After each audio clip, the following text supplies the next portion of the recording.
নমস্কাৰ সপোন নামৰ চেনেলটিলৈ আপোনালোকক স্বাগতম জনাইছোঁ।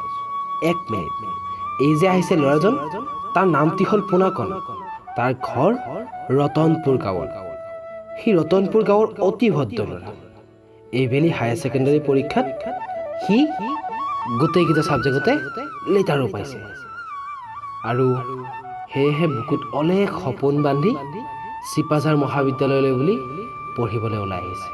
বলকচোন তাৰনো পঢ়া জীৱনটো কেনেকৈ পাৰ হয় উপভোগ কৰোঁ।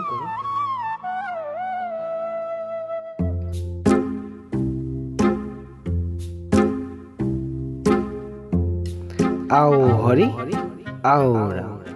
ল'ৰাজনৰ নাম নীৰৱ, কিন্তু বেটা অলপ চেনিৰাম। কি ক'ব আৰু, উপায়টো নাই। ৰ'ব, সি কিন্তু বৰ এলেহুৱা। দিয়া বন্ধুসকল, আমনি পাইছে নেকি? বলকচোন আমাৰ মাজত আৰু এজন নমুনা আছে, তেওঁৰ ওচৰলৈকে যাওঁ। হেল্ল'। ভাই, এই জাষ্ট লেণ্ড কৰিলোঁ। সমৰ সহজ ভাষাত ক'বলৈ গ'লে ল'ৰাজন অলপ উৎপতীয়া। কি ক'ব, আৰু সি অলপ বেছিও কৰে। উপায়টো নাই, ধনী ঘৰৰ ল'ৰা।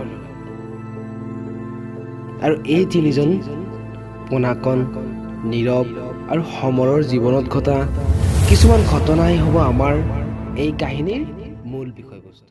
বন্ধুসকল, নৱ শিল্পীৰ সমাহেৰে আপোনালোকৰ মাজলৈ আহিবলগীয়া সপোন নামৰ ইউটিউব ধাৰাবাহিকখনক আপোনালোকে সহায় কৰিব লাগিব। আৰু আমাৰ আহিবলগীয়া খণ্ডসমূহ যদি আপোনালোকে চাই থাকিব বিচাৰে, তেতিয়াহ'লে আমাৰ চেনেলটি ছাবস্ক্ৰাইব কৰক আৰু বন্ধুবৰ্গলৈ এই ভিডিঅ'টি শ্বেয়াৰ কৰি দিয়ক। আৰু ছাবস্ক্ৰাইব কৰাৰ পিছত কাষত থকা ঘণ্টা বটনটো টিপি দিব, এইবাবে যাতে আমি ভিডিঅ' প্ৰেৰণ কৰাৰ লগে লগে আপুনি আমাৰ প্ৰথম দৰ্শক হয়। অতি কম সময়ৰ ভিতৰতে আপোনালোকৰ মাজলৈ আমি প্ৰেৰণ কৰিম সপোন নামৰ ধাৰাবাহিকখনৰ প্ৰথমটি খণ্ড।